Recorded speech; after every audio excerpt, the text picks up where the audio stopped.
on Tamil Nadu. That's going to be the big talk, and especially when it comes to the results that are now expected in some time from now. Will it be the return of MK Stalin? Will it be the debut of superstar Vijay scripting a stunning upset? Or will there be some inroads that the BJP and the AIADMK alliance will manage to get as far as the political reset in Tamil Nadu is? Because this is there as far as the X factor is concerned. Multiple of the exit polls have been projecting a big upset. But however, when it comes to the DMK, slightly been given an edge. And that is what has now been said as far as the exit polls are concerned. That is going to be put to test today, because all of the netas in all of the triangular contests that now we are looking at in Tamil Nadu especially have been making these last-ditch efforts as well as far as in Tamil Nadu is concerned. And there is actually, Pratibha, a lot of stakes that when it comes to Tamil Nadu, you've been touring the entire state. What has been your experience? So, Tamil Nadu has traditionally been a two-way fight. It's the fight between the Dravidian parties. But this time there is a third entrant that has broken that traditional two-way fight that we see. So, it's a triangular fight, yes. Vijay emerging as the X factor, and for good reason. The voter turnout has also been historic, like in West Bengal, in Tamil Nadu as well. The voter turnout has been historic at 84.5%. And what does this actually mean? Again, the question comes in. Is it the SIR factor? Is it the youth factor?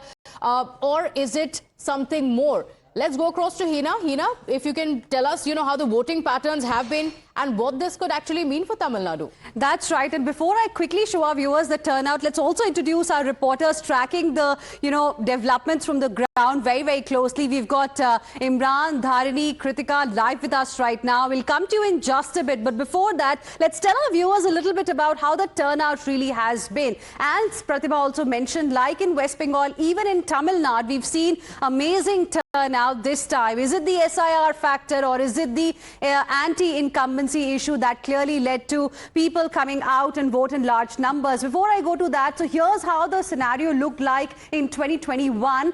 DMK 159 seats, AIADMK plus 75. Vote share was 45.7% for DMK, 40% for AIADMK. And if you look at 2016, the situation was slightly different, because it was AIADMK that got more seats, 136. Vote share remained at 40.9%. For DMK, the seats were at 98. Vote share was 39.4%. So how will this change with the kind of turnout that we've seen? Let's quickly put out that graphics for you of the turnout and how in the past we have seen things changing for the state. So in 2011, the turnout was 78.01%, and that time we saw a change of government. AIADMK displaced the DMK. Then if you look at 2016, the turnout was lower, 74.81%. AIADMK retained power. And then if you look at 2021, turnout was even lower, 73.63%. The turnout, this was the turnout outcome, was change of government. DMK displaced AIADMK. And if you see 2026, the turnout has been the